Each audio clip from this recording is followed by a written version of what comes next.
What a weekend. What a weekend. I have a list of coaching openings that have already happened. And of course, I don't think we've seen the last. I think it'll be added to this list quite a bit. I suspect. Yeah. I've not seen the list, but I know it's not exclusive. Yeah, and we talked about it a couple weeks ago. Let's get bananas and let's just say all the big jobs open this weekend. You can make that argument that a lot of big jobs are going to be open. Right, right. We will talk. We talked. Well, let's get into it. This is Hell If We Know podcast. That is Chris Norton, and over his right shoulder is his friend. We call him Hannibal. Um, and I am Brian, not Hannibal Delaney, and we're going to talk to you about college football. That's what we do. We talk about college football. Hell, if we know, you'll figure out what that means as we go along. If you haven't watched the show yet, but it means we think we know what we're talking about, but we clearly don't, and that's going to be pretty evident today as we Especially when we discussed talk about our our gambling picks. picks. I can't leave picks so right. This is our disclaimer to say, look, if you're going to gamble, hey, it's your money. Do what you want with it, but you might want to think about how closely you uh, follow our advice, okay? Because we're doing some like science experiments with our gambling picks. I think we call it, So Correct. there's that. But all right, let's get into it right away. Well, I don't want to talk about this game very much, but I think we have to at least mention it. Minnesota 24, Nebraska 6, and Matt Rule rules himself out for the Penn State gig. He decided right away that I'm going to just think about the Penn State gig and just forget about Minnesota. We're going to travel to Minnesota on a Friday and just lay a complete big old egg and get our quarterback nearly killed, sacked 9 times, something like that. Uh, that's all I got. I mean, this is much more to say. Yeah, he. I don't know, but I mean, I don't know that Penn State would have went that way anyway. I think he would have had to been way more successful. I think you were right a couple weeks ago when you said that that's a very underwhelming hire if Penn State was to go out and get Matt Rule. I think they probably could if they went after him Oh, because of sure. Yeah. Nebraska. But Yeah. that hire scares nobody in the Big Ten. And Penn State, you know, years ago Tennessee had a Shiano Sunday. They hired Greg Yes. Schiano, and Yes. everyone For a half revolted. hour. That's Yes, right. I forgot about and, that. and it didn't take long for their firings to happen and him to get kicked to the curb. The same thing may have happened Yeah. in State College had they made that hire. So Oh boy, absolutely right. Yeah, when they can hire Greg Schiano, he's doing okay at Rutgers, but he just go across to Pennsylvania, like why not? Although not to talk about that game, but I think Oregon kind of spoiled any idea that he might be able to compete with the big boys with his Rutgers team after getting beat 56-10 and giving them 750 total yards to Oregon. But nevertheless, yeah, the game we have to get in touch with and talked about is the other Friday game, which was way more surprising, and that is Louisville 24, Miami 21 in Coral Gables. I it just we gave them way too much credit, I guess, that they could just kind of cruise through that schedule till the playoffs, and they didn't make another week or two. well, you I said it before, you can only go by what you've seen. Yeah. And what we had seen was an elite Miami football team, and they've beat better teams this year, better than Louisville. So there's Yes, no they have. reason at all. But that game Friday night is just a microcosm of college football this year. Is Yes. what it A is. circus. That sums up college football this whole year long with the coaching firings and Hmm. the circus that's going to be, plus the upsets. I think I've seen like 10 of the top 25 or 9 of the top 25 lost this weekend. Yes. Just and that game kicked it right off into the weekend, which is incredible. For guys like me and you, it's great. Right. Right. Except less great for me than you. Your team won, Right. my Yeah. team Right. did Right. not. Right. Right. We'll talk Right. about that. But overall, if you're just a regular college football fan, you just gotta love this because this could be the most exciting college football calendar year there's ever been. Absolutely. And this game is, like you said, a good example of that. And I think it's probably a lot of things. Why is it like this now? But the leveling of the playing field with NIL and the transfer portal, that parity it makes it closer to, I wouldn't say the NFL because there's a lot of balance there, but like it's the closest thing you're going to get to that with 135 football teams. And, there's four power conferences with, 15 to 20 conferences or teams each. So, a good chunk of those are in this big conference title uh, um, grouping. But it's good for the sport. It's good for the average college football fan, and it's good to see a game on a Friday night. Another game on a Friday night was like, all right, this is interesting. Let's watch Yep. this. Oh boy, oh Miami's in trouble. Oh, Carson Beck's gonna throw four interceptions on the game. Okay, all right, that's what they paid him for. I have a Georgia fan at work, and Oh he boy, said he called this. He called it earlier in the week. He said that Louisville's going to win that game. And of course, but we've been on here. I'm like, no, I don't see. I think this Mhm. Miami team they're built different.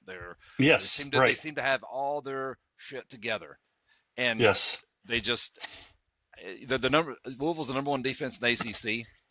They did such a good job on Beck, and he is a yes. Georgia fan, and so Oh, he was yeah, quite happy with that. I'm I sure. Oh, guess as a you've seen Georgia that fan, before you're too. yeah, right. Yeah, you've seen that movie where Carson Beck will be just absolutely elite and amazing, but he'll always have that game where he just, for whatever reason, just lays an Right. egg and cannot hit the broadside of a barn with passes and just loves throwing it to the other team.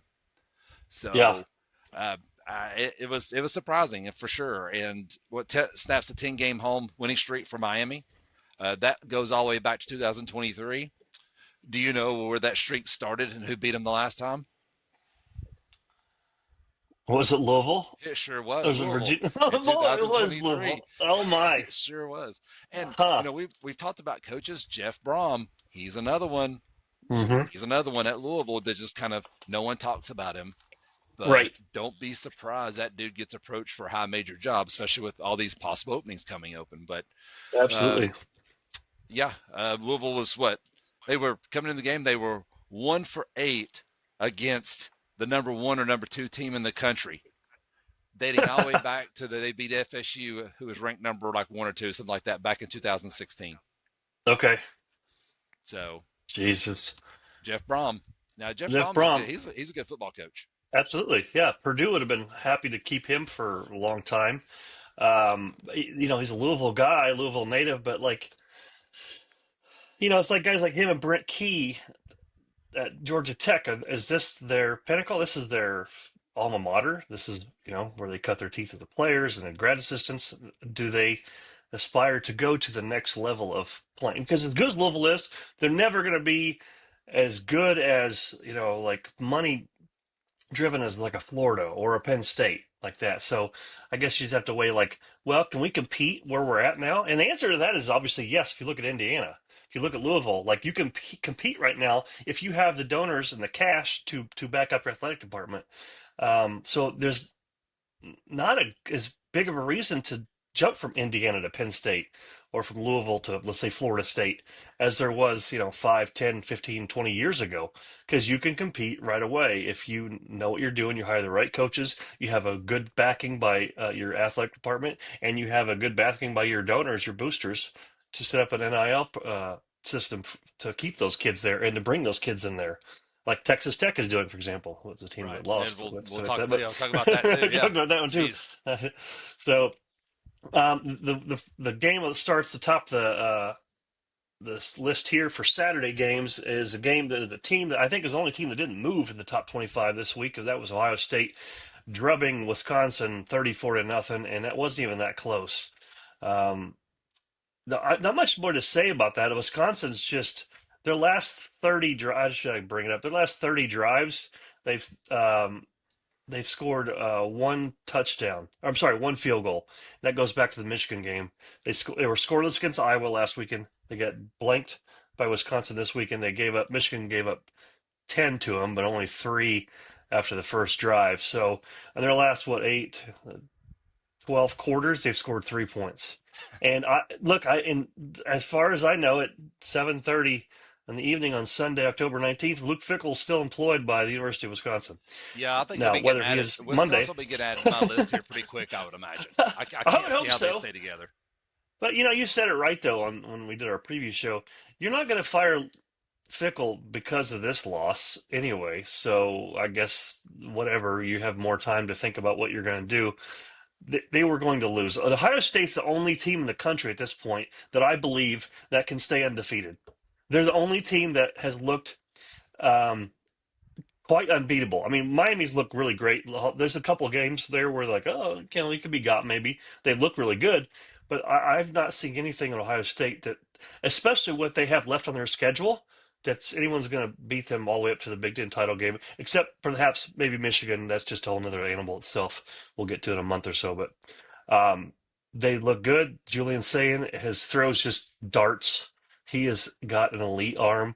It helps when you have guys like Carnell Tate and Jeremiah Smith who grab those balls that are a little bit out of reach.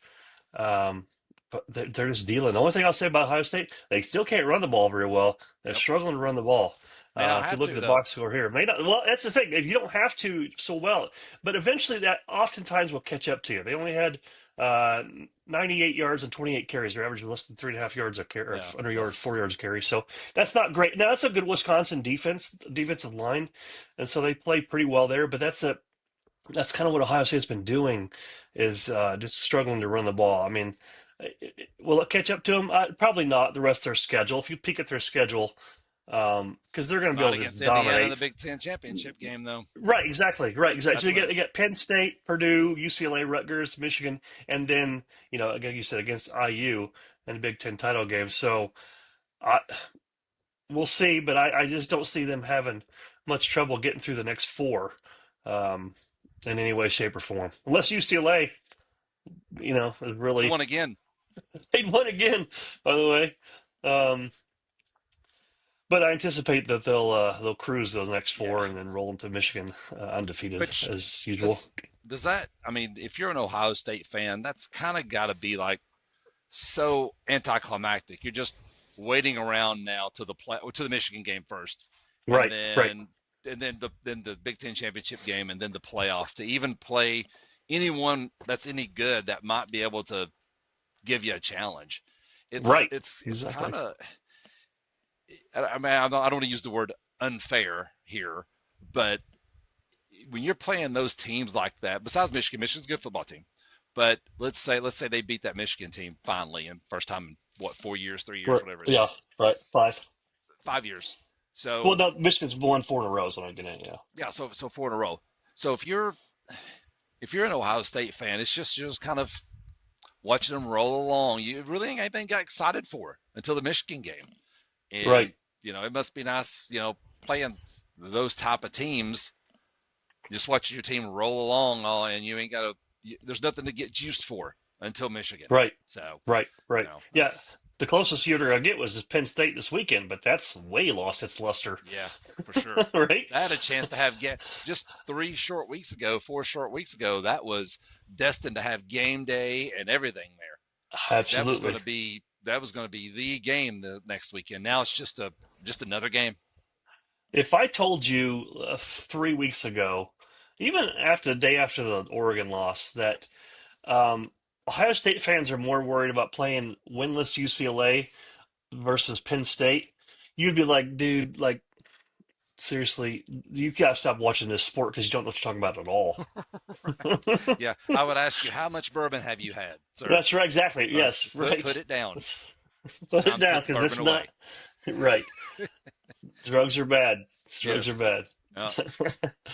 Yeah, so they cruise. It's boring. The last time they were even tested was, Illinois didn't even really test them. Washington did a little bit there that fourth game. Right. Texas did. Texas able to move the ball a little bit, but they're just such a inept offense that We'll we talk saw about that again. too. Yeah, Jesus Christ. So Ohio State's barely been tested by anyone that has a similar amount of talent and coaching as well. So, that's not going to change. So, let's see. Back to the list, and then we see Indiana.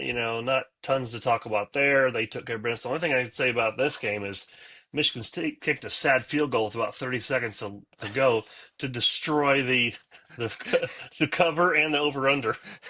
You can't tell me these coaches aren't aware of this stuff, man. Oh, they know. You cannot tell me they're not. I mean, we've seen Kiffin talk about it Hmm. openly after games and stuff, but like, I'm not saying they did anything on purpose, but like, dude, that's a tough one. That's a tough one.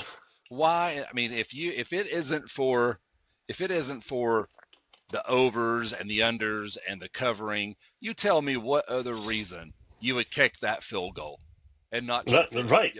Because you can't go to the podium after that and say we just don't want to quit. We want to compete our butts off to the last minute and all that. If that's the case, Right. you're going for six. You're trying to get Absolutely. touchdowns. And trying to kick an onside kick, like, is this what you're Right. trying to do, right? Yes, you're trying to fight the whole time. You kick a field goal. You're never going to convince me you don't know what implications that field goal has.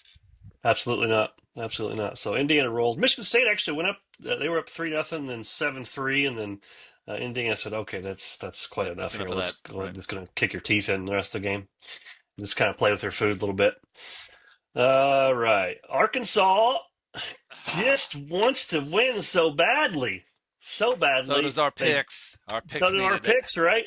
Woo wee. That was so huge. Woo Pig Sooie almost got us there, got us to the promised land.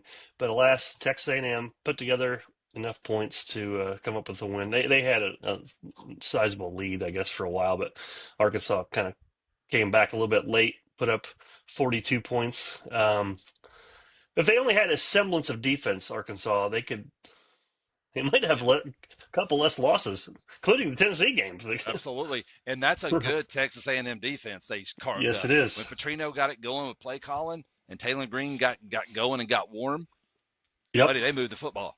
They started moving. Yeah. They were down too big to overcome, the lead, but once they Right. got going, they didn't get stopped the rest of the game. They were just too far Mm-mm. behind to be able to overcome the lead A&M had.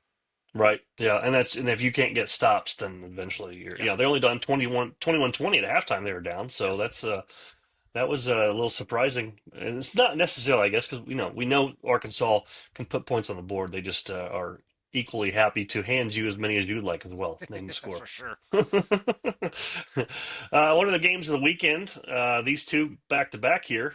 The first game we'll talk about here was the Ole Miss. Just can't quite get over the hump. This is like the perfect example of why I think it's Kiffin is either happy at Ole Miss forever or it's time to move on because they dominated for most of that 3 quarters of that game. They on the offensively they couldn't be stopped.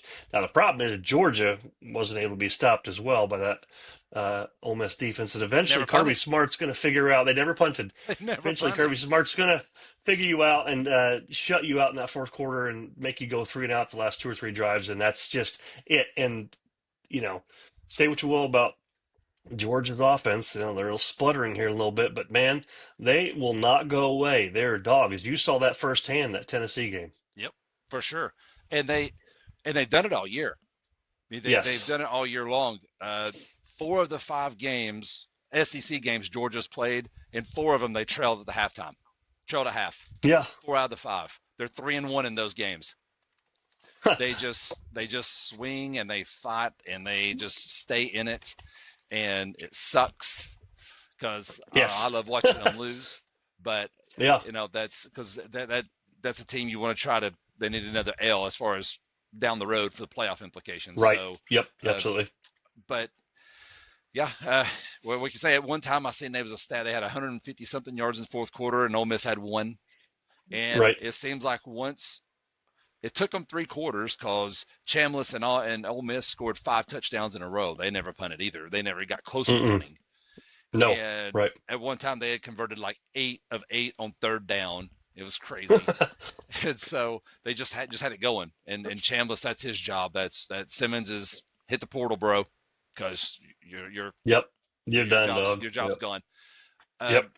But once Georgia got the 1 stop and then scored, and then they got the next one, it was like a couple back-to-back 3-and-outs or something like that. You kind Yep. of Yeah, it felt, was. Yep. even the commentators were, the momentum has noticeably shifted in this stadium.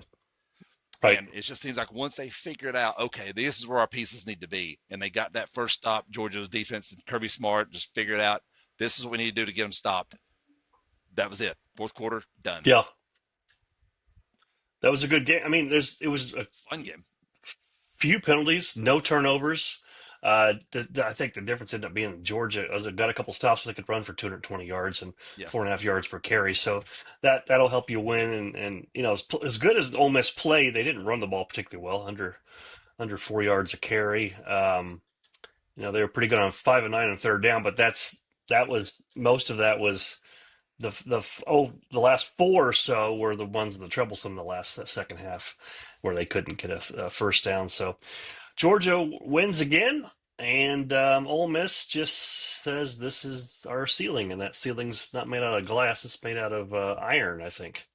Yeah, this is what you are if you're Lane Kiffin at Ole Miss. This is you're going to be they got a good shot to be 10-2. I mean that I would be Absolutely. surprised to see them in the playoff, but with that, of course, besides Ohio State, I don't know anyone that I would point to and say that defense is going to be tough to deal with every single game. You see Miami, what happened to them this weekend. You Right. see every defense can get got, it seems like, except for Ohio Right. State's. They're the only Yes. one, and it may be Indiana.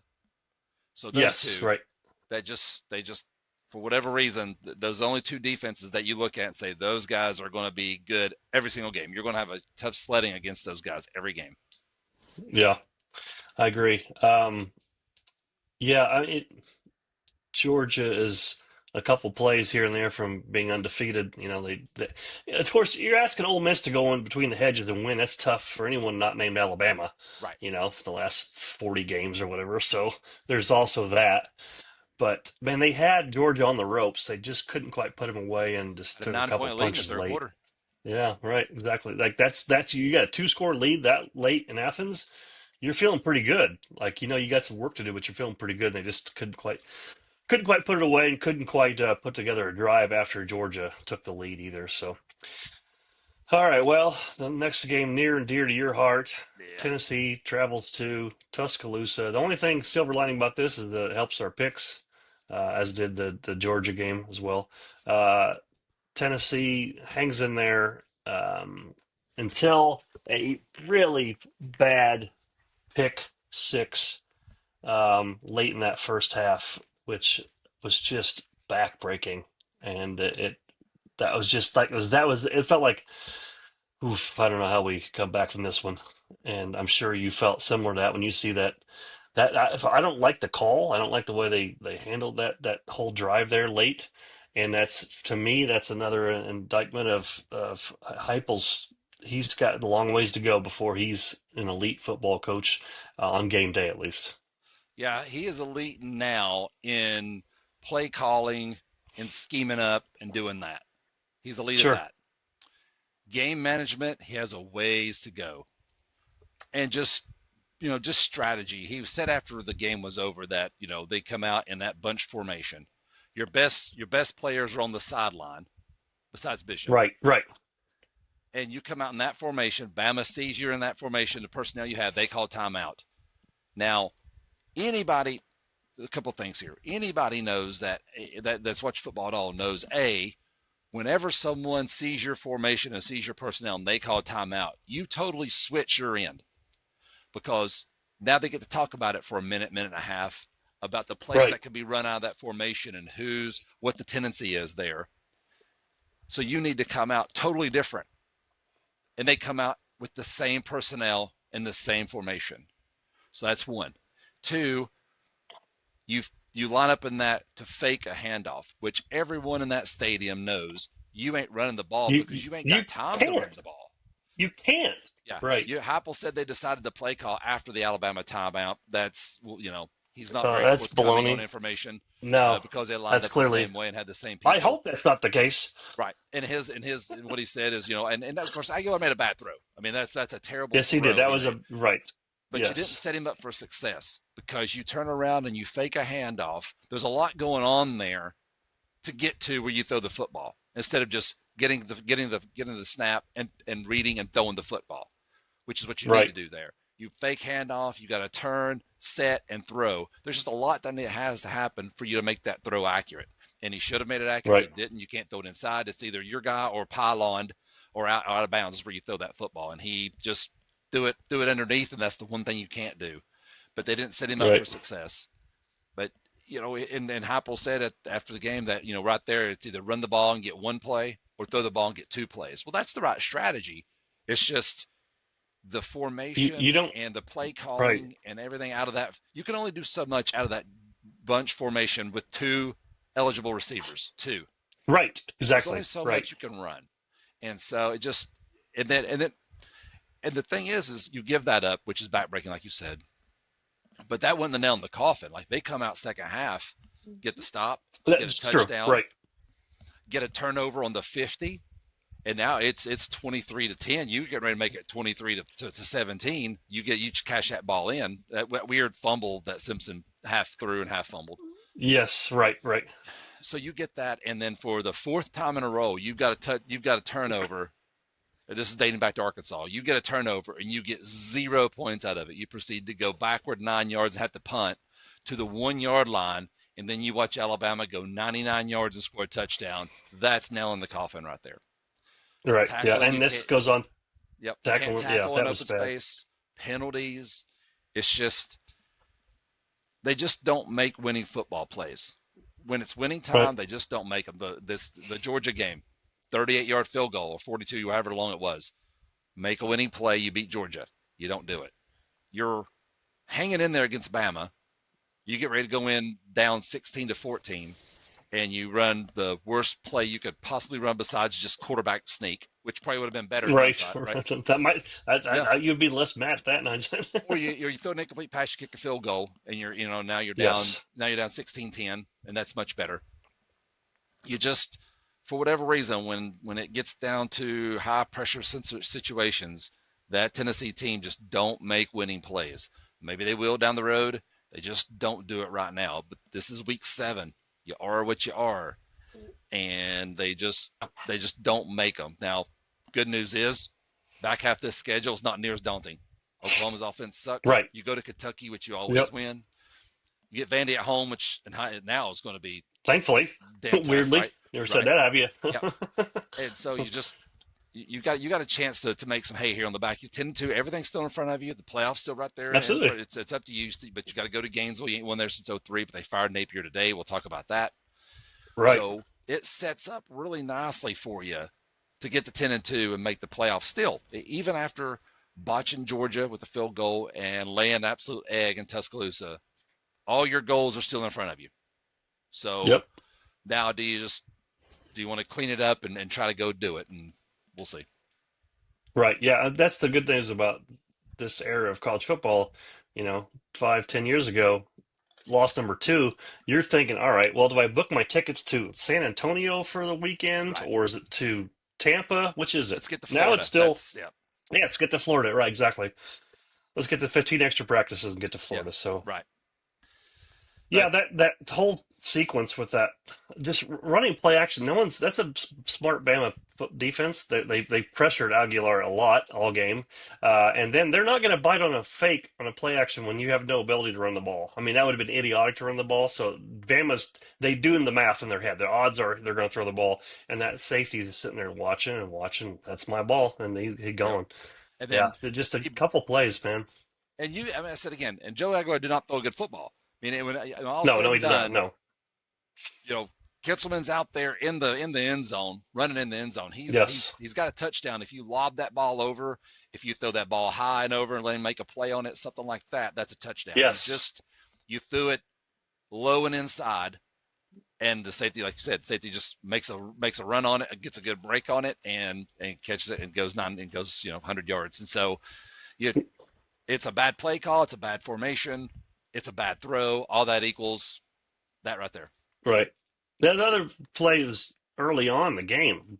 Bama's first drive, I think it was. They're in their own end zone, throwing for their own end zone, end up picking up a long third down, and end up going. It was a 90+ yard drive there Yep. as well. It's like, man, that's those plays like that. Those third longs, you got them really deep. It's literally in their own end zone, and you give up a first down. That's just backbreaking, and those add up over time. In addition to the poor throw, the pick six, and then that other, failed to do anything with that turnover at How many midfield either.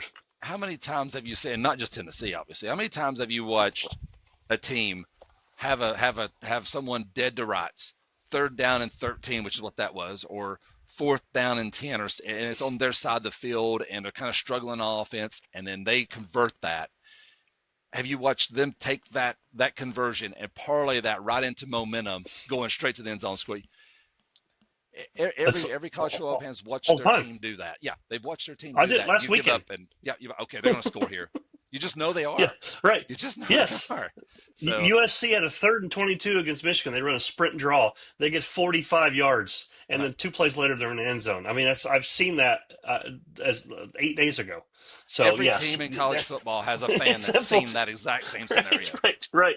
And it's like you can see it coming, and it's a car crash, and you can't quite look away, but you know it's happening. Yeah. All right, well, the one pick we were sure of and absolutely came through, Vanderbilt takes care of business against LSU and the fighting Brian Kelly's down in this Nashville game in Nashville. I'm sure they're not very happy on the Bayou right now, but about this game, Diego Pavia strikes the Heisman pose. He played so well.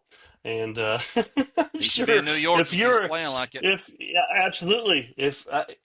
Seriously, how great would that be? If he can sustain this and be in New York and have a shot, this would be incredible. I mean, that would just be the Vanderbilt quarterback. Just being in New York as a Vanderbilt quarterback, and he has so much charisma, right? He scored a touchdown, and I watched a lot of this one. He scores a touchdown, and the service members over there, and he goes, and they all do a big hug together, big bro hug together, and he's high-fiving the crowd. And, dude, I tell you, I've said it before. If that's he would college hit the football. Portal, I'd love to have had him. Love to have. Absolutely. Right. That's college football. I mean, you see guys jump in the stands in Green Bay, whatever like that, but this is just, I don't know, it's just different. College football's different. And guys like Pavia don't come around super often. And it's just it's fun to see. So exactly. This again, the example is this parity in college football. I mean, there's been plenty of stud quarterbacks that sneak under the radar in the recruiting rankings and end up playing at Missouri or some other school that's kind of Miami, Ohio, something like that. But you got him. You got Haynes King at Georgia Tech, who also won this weekend. Like, just got some guys that. Chambliss, exactly. Chambliss, Ole Miss, right? Exactly. So there's 3 guys right there, just in a couple conferences that they can point to. So LSU, on the other hand, 5-2, and let's look at their schedule. I mean, look, Vanderbilt's they're a great story, but they're maybe looking for a new coach because their coach is doing so well compared to LSU, who has to play A&M at home, at Alabama, Arkansas, and then Western Kentucky, then at Oklahoma at the end of the season. I mean, they're not done losing, LSU, that is, including maybe this next weekend. Yeah, they're an 8-4. They're closer to 7-5 than they are, 9-3. Oh, for 100%. That's 100% true. And I look to be adding LSU to my list. My coaching list. Yes, absolutely. Right. Yeah, absolutely. I mean, it was a weird marriage anyway. It's from day one. And you can't lose these kinds of games. I know it's a tough team, Vanderbilt, whatever, but you beat Clemson. You're like, oh, well, that's maybe Brian Kelly's got it turned around. Then we realize Clemson's a disaster. They're as bad as anyone in the country. They're so bad. They're the Penn State of the ACC, and you lose at Ole Miss, and then you lose at Vanderbilt. How do you think you're going to do against A&M at home, which is a better football program right now? You're going to go Alabama and win or Oklahoma and win? I don't. I mean, Oklahoma's offense is not that great, but they'll shut down your offense. They'll shut down your offense, So, yeah, Brian Kelly's days are numbered, whether he walks or he gets fired, which he's not going to walk because he's owed him about $40 billion, I think, doesn't he? Yeah. He's not going anywhere. They're going to make him leave, which is the right thing to do if you're Brian Kelly to get paid. But they're Vanderbilt, man. 6-1, first time in 75 years. Dates back to 1950. Right. That's what Diego Pavia is bringing. Beat LSU for the first time since 1990. Oof. Yeah, and Pavia 14 of 22, 161 touchdown. Well, you don't, if I told you that stat line going into the game, you'd been like, he's not really effective. but then Yeah, you he's see he runs for 86 yards, scores 2 more touchdowns. touchdowns right. And the He just seas runs parted, around. my friend, on some of those runs, and one of which was 20 yarder touchdown that just he read it perfectly and just no one touched him. It was just thing Yeah, of beauty. the play of the game he Whereas made, and if he does wind up getting to New York, this is going to be his highlight. Is he gets the snap, he rolls to the right. Weeks from LSU's bearing down on him, who's a heck of a good linebacker, and absolutely. Pavia puts him in a blender, going back and forth, Hmm. and then he turns and he throws off his back foot, completes it to his running back. This is on a fourth down, and his running back Right. runs for like 5-10 yards, gets a first down. That's that's him in a nutshell right That's there. his highlight. Yep. Yeah, absolutely. Really frustrating to if you're a defense trying to contain a guy like that. Like he wasn't a 5-star recruit. How is he making these plays? He's not Trevor Lawrence out there. He's not He's a Bryce Underwood baller. out there. He's a baller though, man. He's one of those This is guys that you love him on your team and you hate him if you're everybody else. absolutely, absolutely. Yes, yes, absolutely. Yeah, he's a nightmare to tackle. He's a nightmare to defend and in general. All right. Moving on. Oklahoma takes care of South Carolina. That's a beamer. Is he on the list yet? He might need to be Could because be. that is a program that looks like that's a lot of empty seats there and against a top 15 team in the country. And they showed themselves to be a poor football team right now. I mean, Sellers get nothing going. They scored 7 points. That's a good Oklahoma defense. We know that. But, well, they're just not playing well at all. No, I think we actually picked South Carolina in that game too. We may have missed that one. Yes, yes. I'm pretty sure we did. In fact, I was hoping you forget that, but No, alas, you wrote it down, I guess. I yeah wrote it down and I picked them too. Like yeah. All right. Yeah. Yeah, that was tough. And Oklahoma's offense is still troubling if you're an Oklahoma fan. They're obviously doing enough to win, but they have tougher games coming up too, though. Yeah, they're So not done losing either. yeah. Mm-mm. No, right. Not with that. I mean, you look at their like Mateer's limited. Like he can't throw the ball down the field. I mean, they actually got some production out of the running backs. Blaylock had 100 yards, a touchdown. Robinson 58 yards, touchdown. Mateer only carried about eight yards. They just kind of shut him down there. Um, they just South Carolina just couldn't do anything offensively. 54 yards rushing on 34 carries. I think there was a long of 36. Yeah, so take away that long out of there, and they 33 carries for about what 19 yards. I don't think that's Yeah, very and good, is it? I'm not sure. no, I don't think so. In this day and age, if you give up 26 points to your opponent, you should be in that game, if not win that game. Absolutely, Because 26 points shouldn't 100%. win you many football games. I mean, if you tell me, Chris, every team this year is going to score 26 points against Tennessee, I love our record. Right off the bat, I would love Yeah, that. right, right. Because you guys are getting 30 almost every Yes, time, right? I mean, right. almost every time. Yeah. Well, Uh, it was out there last night. They I was just couldn't. absolutely Yeah, yes, it was. They it couldn't was put it sitting away. there for Right? Yeah, long. you Yeah. have at the goal line, you have midfield possessions. Yeah, absolutely. Yeah, they pissed away some points there. And then a pick that would have been really nice for us to figure out to have would be an Auburn hanging on to the lead and beating Missouri. Alas, Missouri takes them into overtime, two overtimes, if you will, Hmm. and wins 23-17. Auburn put on the list if they're not already. This is not working out down there on the plains with Hugh Nope. Freeze. This is you can't go 0-4 and have more losses ahead of you and see Bama continuing to climb the charts and play well past that Florida State game, that first game, by the way. I don't know how the hell they lost that game, by the way. Um, College football, that's all I guess. And we'll never know. Hell, I don't even think Yeah. Alabama knows how they lost it. I don't No, think if Kalen you ask DeBoer has a Kalen DeBoer, single idea how they lost he'd be that like, damn game. I'm not really sure actually. And Mike Norvell couldn't answer why they won either. Nope, couldn't tell you. Yeah, especially that which Florida which State he team might now not. that is in as- total disarray. He also will be getting a nice paycheck here very soon and on the list, the naughty This list, if you will. this Yeah. list is going to be Um, insane to end the year, this Brian. is This long. coaching list is going to be crazy with teams, high major teams. What? And one Well, coach has already parlayed that into a nice new contract, and that's that's Kurt Signetti, who got yes, paid a lot of money to stay at it's IU, going to and that be was an good all-out for them. arms race. It's going to be an arms race of money for these coaches in the off season when all the smoke clears and the dust settles and all these coaching jobs are open because coaches that are going to take those high major jobs are still coaching and they may be coaching well into the playoffs. Absolutely. So you're not going to pull the trigger on anything until after all that's over and said and done with. So it's going to Right.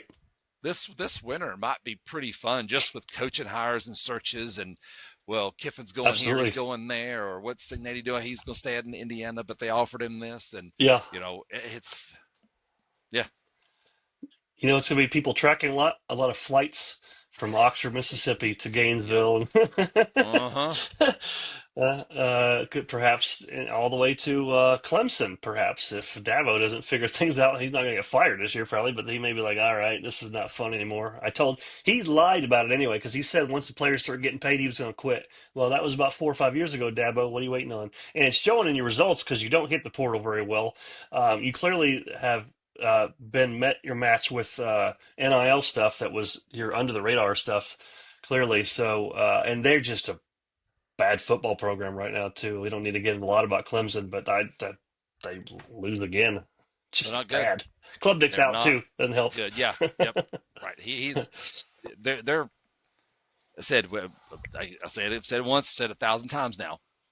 There's when we talked the last couple of weeks ago about let's get bonkers here. And what if and I'm naming all these high major schools that have coaches that are on seats that are hot or very, very warm or getting warm, especially after this weekend now, it's going to be crazy. There's going to be record-setting contracts because schools are going to be trying to outbid other high major schools. So Yeah, and it's gonna parlay into some big gigs for some big time coordinator hires. Like maybe some NFL coordinator hires or NFL linebacker coach is just gonna stumble into a nice big contract.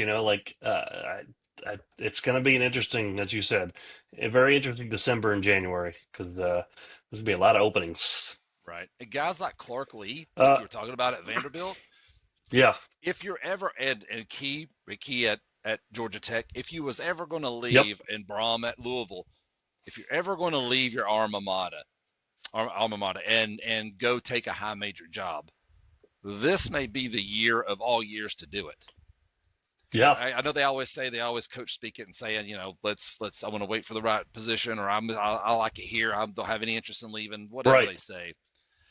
But this is going to be the year. Like you're getting ready to have your pick, and these contracts are going to get ran up through the roof trying to hire the coaches they want. Yes, absolutely. Yeah, exactly. And there's already over $100 million of buyouts paid so far for just James Franklin and Yeah, and someone else. Napier is only owed 20 million, I think it was. yeah. Colorado State's coach was owed like 1.5 million. That's an easy one to do. He got canned yesterday too, or maybe today, I guess it was. So Yeah, yeah, we'll talk that's about the Napier fire one. because I got an interesting stat on that I found. All right, we'll jump to that in two games here because before we get to that game, we have Texas, who the Fighting Texans go down to or go up to Kentucky, and probably should have got beat that game. They Frankly, should have. they end up Mark winning Stoops in is dumb. overtime. This dumb Mark Stoops, a guy who maybe should be fired too, because that There's another one. program, like that's the SEC's gonna be a half open for job openings, seemingly. And if uh, your team's like Kentucky and Wisconsin and Virginia Tech, you got to think, yeah, well, what the shit? We get in the coaching pool to get us a coach, and then every high major school in the country has an open. Now we have no shot. right, We're just going to hire a coordinator and be right. done with this. Yeah, it's not like an off year like, Penn State hires James Franklin in 2013. There's not a big, No, huge bunch of open jobs. Now, yeah, Wisconsin can't compete with, well, they're going to have to figure it out, compete with neither can Florida, Kentucky. for example, They're going to no, wind up Kentucky, hiring right, exactly. retreads. Is what's going to happen. They're going to hire retreads. They're going to retread a Yes, coach from somewhere right. else and hire them. Is how that's going to work. Right. So Bobby Petrino might get a job again if Arkansas doesn't hire him. Someone will hire him, right? for sure. As well If as you're they're playing Kentucky, you take offensively. Bobby Petrino right now. If you're Virginia Tech, you Why take Bobby not? Petrino right now, for sure. Right. Wisconsin, He same does thing. mea culpas for all this stuff, right? Like mea culpa, mea culpa. I shouldn't have had a blonde on my motorcycle or moped or whatever it was. That's been a long time. That's 15 years Yep. ago, whatever it was. That's a Right. long time ago. But Arch Manning stinks. I'm happy to say, I'm saying happy to say that. I'm correct in saying that. He is a For mediocre sure. quarterback. And at this point, last weekend playing better against OU was just an anomaly because he was back to stinking on ice last night. 12 of 27, no touchdowns, no interceptions, 132 yards passing, 11 carries for -1 yard. He missed so many like just wide open targets too. Like he's just not a good football player, and that's it is what it is, right? You're not going to be your uncles. That's okay, but like let's just get that out of the way. Texas is going to have to over recruit, recruit over you with Diabell last year. Diabell may be getting some carry or some playing time next year, even if Manning sticks around, because this is he just doesn't have it. I I don't know don't much think he more to will say about either. it. I bet you see Arch Manning in a Yeah, different uniform next year because I think the Texas coaching staff is over him. I think Arch is probably over that deal at Texas. Whatever, there's a disconnect there. right. I said earlier in the year, he's going to turn the corner and wind up being a good quarterback or whatever. Looks like that is not Right. going to be the case. So there's a No. disconnect somewhere because that kid has, and you right, you know this. He has every tool to succeed and just Yeah. don't. So Right. sometimes, whether it be situation or he's not speaking the same language, he's not understanding what you're asking him to do.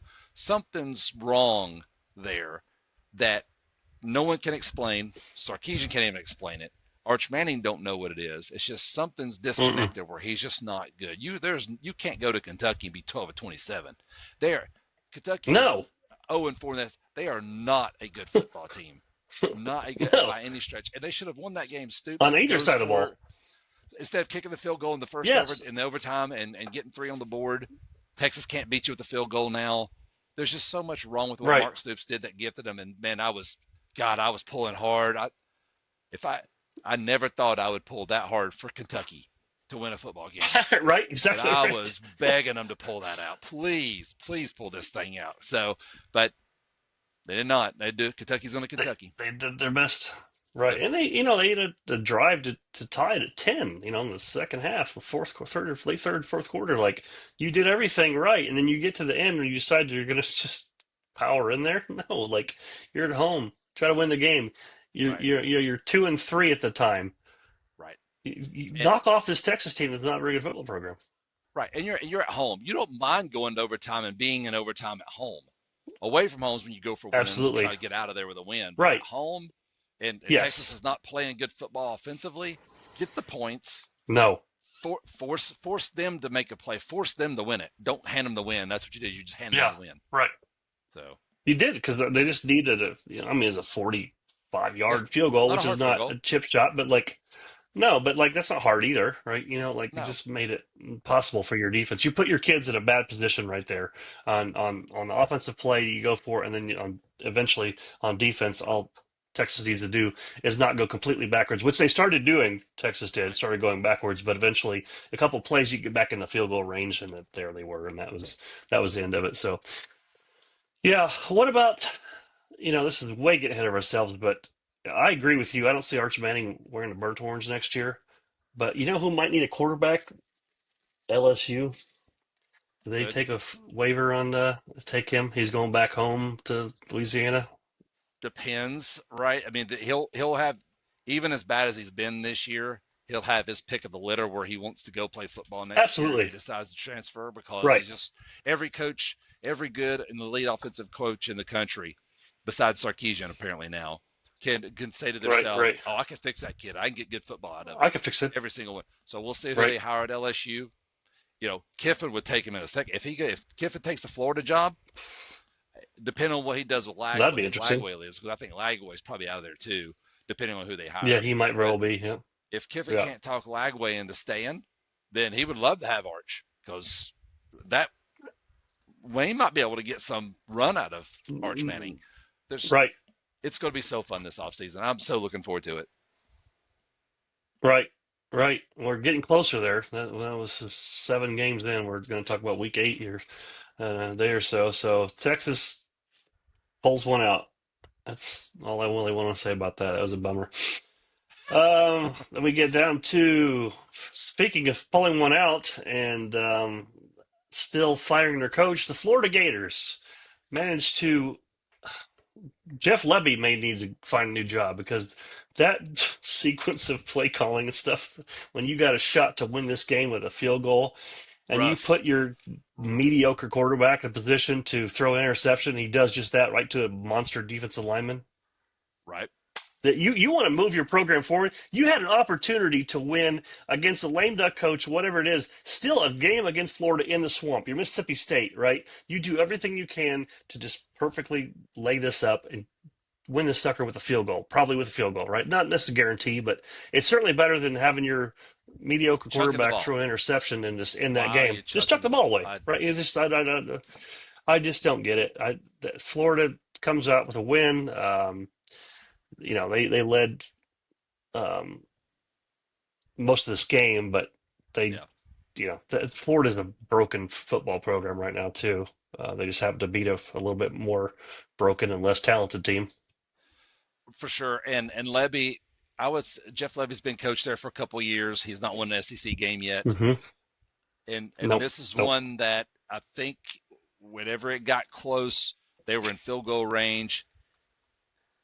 Jeff Lebby in like 2 or 3 years don't play it anything like that. Maybe the next game he don't play it like that, considering how it ended up. But that was a Right. Yeah. learning. I hope That was so. that was a teaching moment for Jeff Lebby. Is you just kind of you gotta. It's cool and it's fun and it's hip to be pedal to the metal all the time. Sure. But but there's nothing wrong with playing close to the vest when you got a field goal kicker who's pretty good and you're getting ready to win in someone Hmm. else's stadium, which 70% of the time you don't do in the SEC. Right. And you'll get your first SEC win of your career and the first time in over a year for the program. You got to take your emotions down a little bit and make logical decisions on, okay, I want to make sure get this thing right where the kicker wants it. Let's run the clock down, call timeout, kick the ball, the Right. chance to win the game. That's all. When you go into that game, that's all you can ask for. If you told Jeff Lebby you're going to have about a 40, 45-yard field goal to win the game at the end, he would have taken that scenario. And he had that Absolutely. scenario and squandered it. He did. He said, no, thank you. Yes. I'm going to I'd keep rather having try to Blake score a Shapen throw it down touchdown the or field. something. Yes. Right. Which you don't need to You win. wouldn't do that with DJ Lagway. DJ Lagway is not as, I mean, he's a better quarterback in shape, but you wouldn't want DJ Lagway. You wouldn't want, Dan Marino doing that kind of stuff. There's no need for it. No. Like you have the opportunity to set this up to win this game. And you don't always want to play for field goals, but when you have To a win the game, limitation on dude. your offense and your Yeah. quarterback, you play to win the game, right? This is it, right? So I think Lagway's a pretty average quarterback. I think he's got some arm talent. But he's not scary. He throws 2 more interceptions. I think that makes about 9 or 10 on the year for him. Through they got 6 games, 7 games. So Ball ran the ball well. They should just hand him a ball about 40 times a game and just He's hope such a for the good running best back. because he's about their best. Yeah, yeah. Throw the ball to Vernon Brown III a couple times. He had 95 yards, big, huge 50-yard catch down the middle of the field earlier in that game. But otherwise, they're just a Defense uninteresting is team. solid. Can't take I care of the would ball. I Defense is would take solid. I'll give Florida's them that. Yep. defense for Tennessee right now. Like if you said, "Hey, we're going to just Yes, give you absolutely. the whole Florida defense, and you give us Tennessee's defense," I would do that, and I'd trade every one of them, every single one of them. Absolutely. Which is funny because Florida's defense has just been such a disaster the previous Right? couple, 3 years.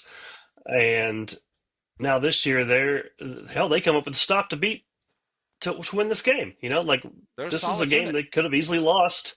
Absolutely right, and they're the only thing they got that's keeping this glue together of any sort in the last few weeks, especially. Right? I mean, like we've Billy Napier was a dead man walking for from game one, um, but they were still putting effort in, energy in, not making stupid penalties like they have been in the past, and the offense just a train wreck.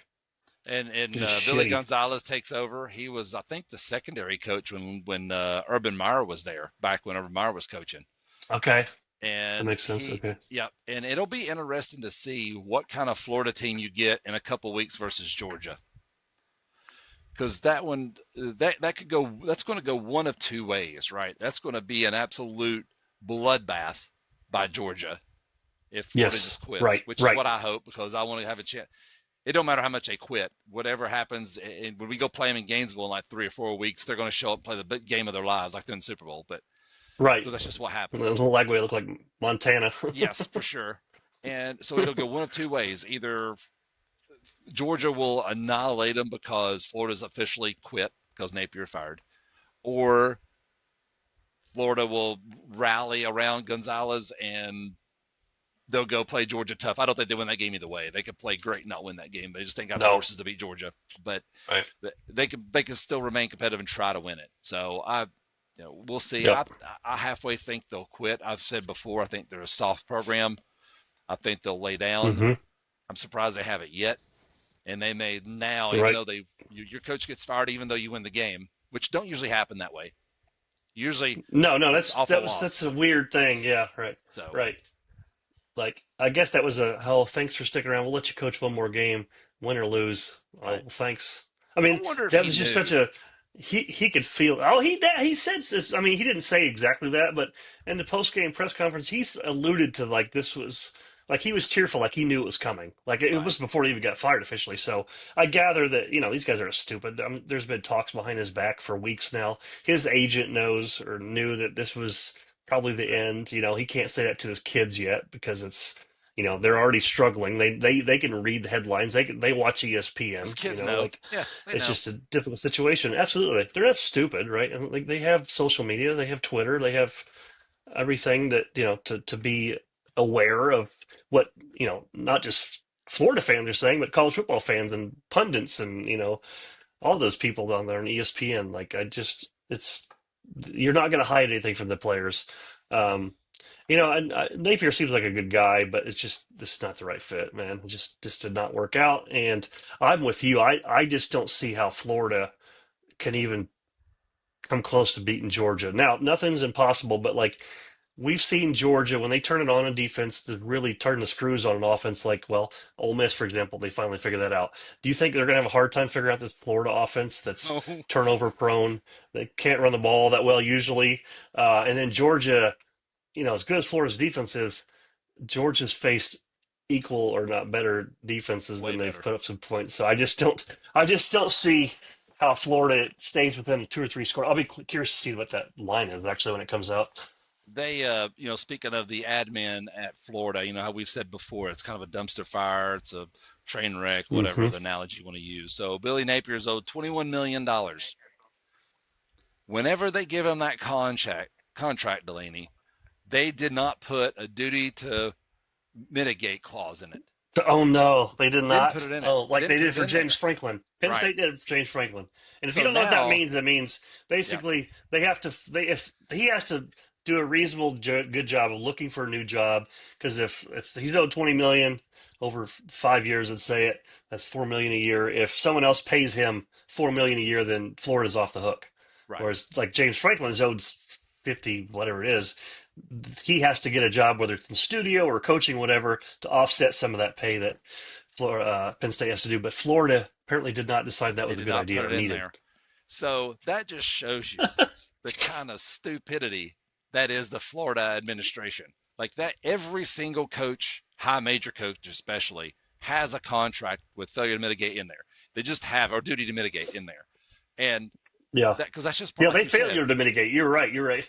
Yeah, they failure to. But to do, every clause has that. So I don't, Yes. hats off to Billy Napier's agent because he must have threw Yeah, that I was just saying, fastball right they by will. the administration at Florida whenever he signed that contract. Can you imagine the high fives they were doing when they walked out the Uh, administration building there, the football practice facility where they signed that contract at? They were high fiving the hell all the way home. I can't believe they did it. They're texting each other. they They actually stuck it signed line. that. They didn't. They signed it. Holy shit! They Holy signed it. shit! It worked. And don't think for a second out there in the universe there is a signal thread that has Billy Napier and some other rando people and coaches or something in it, and they're like, got my contract. They Right. didn't put duty to mitigate in there. So when They I'm didn't fired do in it. 5 years, They they didn't owe do me the it. whole thing. That's right. And there's this bunch of laughing emojis and Yes, high fives amongst themselves. Yeah. Florida has bigger problems than they play Napier for in sure, their athletic 100%. department, and until they sort that out, like they have not made a good hire for a long time at Florida, and that national championship teams are a long ways away at this point. We're talking 20 years away, and you've got guys you've hired. I mean, they had a reminder. They had Ron Zook, and they had the guy that Jim McElwain, and Hmm. whom else? The guy from D coordinator. I'm blanking on his name. Will Muschamp. Um, anyway, it's a Muschamp. Yeah, thank you. Yep, They Will just Muschamp. made bad hire after bad hire, and including Napier now. Like, you can still continue to make bad hires if your athletic department is in shambles. And if I'm a Florida fan, I'm worried about who's going to make this call, who's going to make this decision. Is is is this a is this something we could get excited about, or is it like, well, But they 4 more obviously, years from now, we're looking for a new coach? just as a Tennessee fan, I watched Tennessee hire some real bad coaches. And just when I thought there's not a high major school out there that can just absolutely blow head coach job after head coach job and head coach pick like Tennessee can. Florida says, "Hold my beer, Yeah, guys. I hold got my beer. this. Hold my Watch beer. this. I got this. You think you Tennessee fans did bad? Watch this." And just Oh, it's yeah, just right. Yeah, Zook and McElwain and Muschamp and just yeah. but that's Just a that just goes to show you bevy there's of no awful. foolproof stuff. Bama went through it before they got Saban. They went through a bunch of Yes, mediocre coaches. absolutely. But they did Michigan did too. Michigan wandering went through through the a couple desert. of bad ones. Yeah, it's Absolutely, just it's just what absolutely. happens. USC's been Yes. irrelevant for most of the last 20 years Hmm. after Pete Carroll Carroll left. left. You know, Yep, they were terrible. yeah, right. I mean, not exactly incredible right now. We'll get to that game, I guess, but Notre Dame game. Yeah. Oh God, yeah. I didn't get to see much of Lincoln it though, Riley's days unfortunately. maybe never does that. Dude, it's just if you're a SC fan, SEC or USC fan, you're like, dude, where was the team that played Michigan? Where was this team at? Do we just go on the road and just crap our pants every time we hit the road? Because that's what it looks like. Let's pop back up to Georgia Tech. Oops, I'm off a week here. We're not doing previews yet. Reviews. All Nope. right. SEC wants to jump back. Jumps back to the. There we go. Top 25. All right. Well, this game we got to get to here. Texas Tech, Arizona State. Um, Let it play out of his mind. yeah. I mean, you could. Yes, he did. Yes, he did. He played out of his mind, and man, Texas Tech needed the rally late to tie this game because it was down 19-7 in the fourth quarter. They got a couple scores Hmm. to go ahead, and then Arizona State just put one in the end zone with under a minute left, and that was about the game there. So you can spend $50 billion, but it doesn't guarantee you're going to get a win. That's about the You short and long of it here. when you travel to someone else's stadium, you better come ready to play. And all that was Texas Tech. They took Utah serious and they took Houston Yep, serious. They watched Arizona State sure get did. a mud hole stomped in them a week or two before, and they didn't show up serious to play. Right.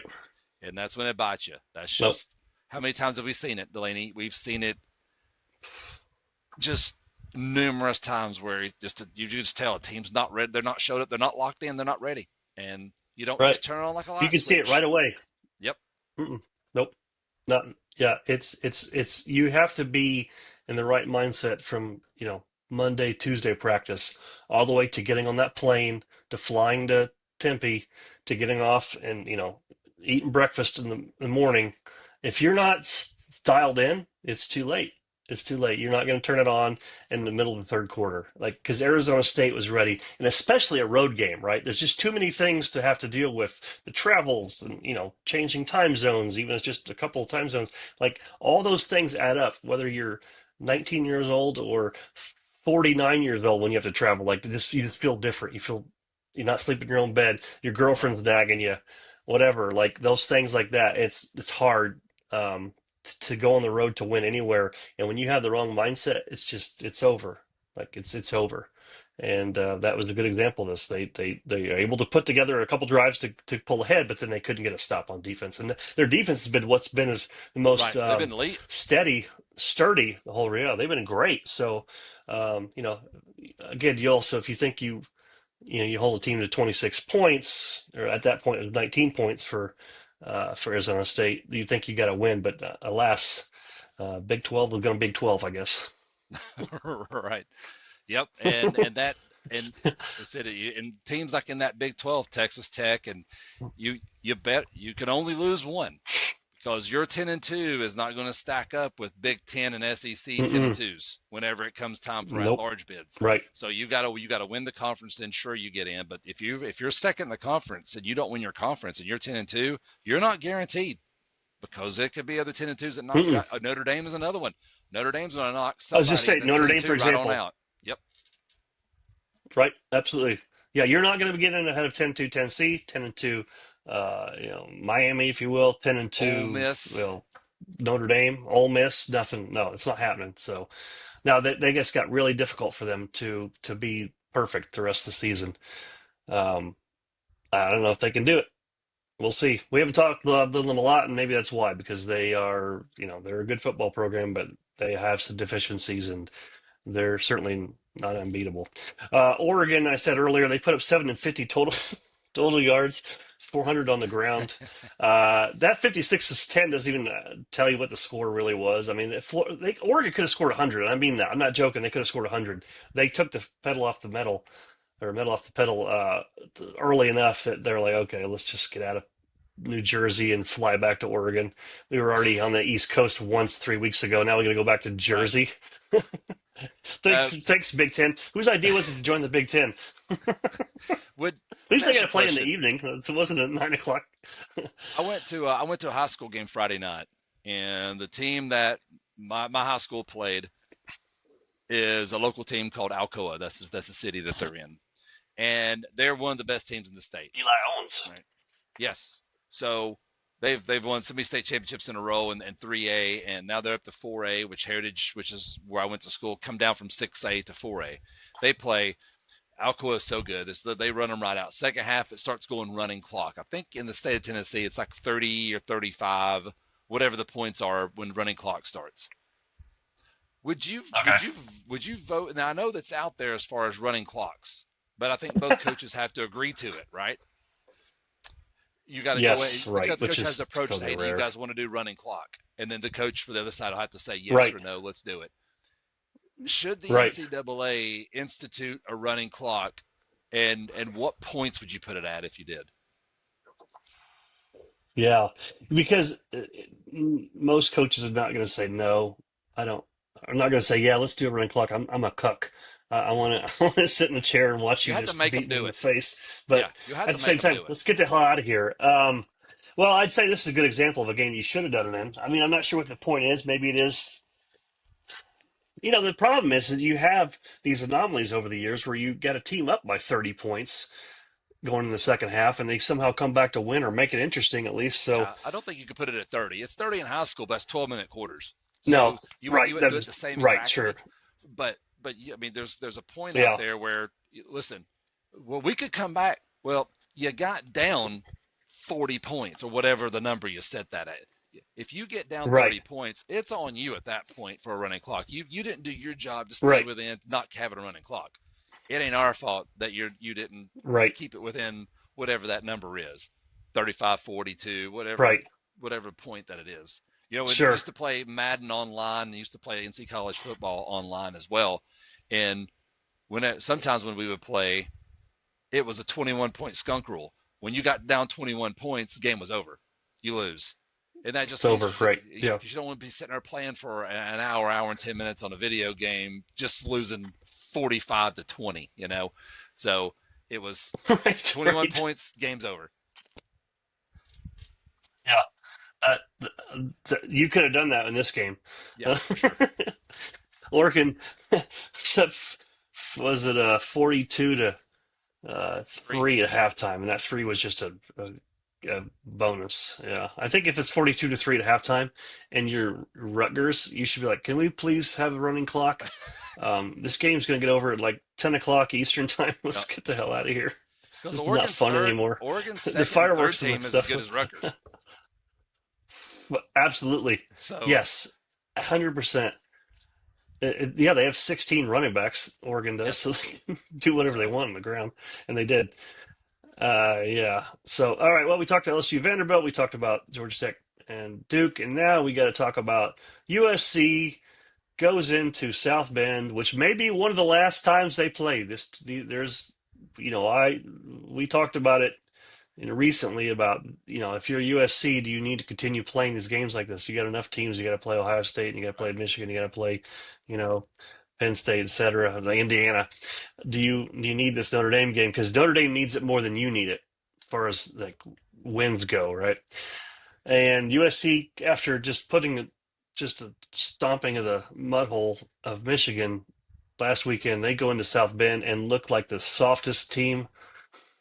Jeremiah, uh, Jeremiah Love is still running. He had 228 yards rushing, I believe. Is that what the final was? 228 yards rushing, a touchdown. Right. Darian Price Yes. had 87, and he could have had more. Um, if CJ Carr hadn't thrown a couple bad interception, made some bad plays, this game could have been worse because SC just so there's some, you have to go back and watch the highlights, but there's one particular play where Lincoln Riley gets cute. And by the way, it's a downpour of rain. It is pouring a good chunk of this game.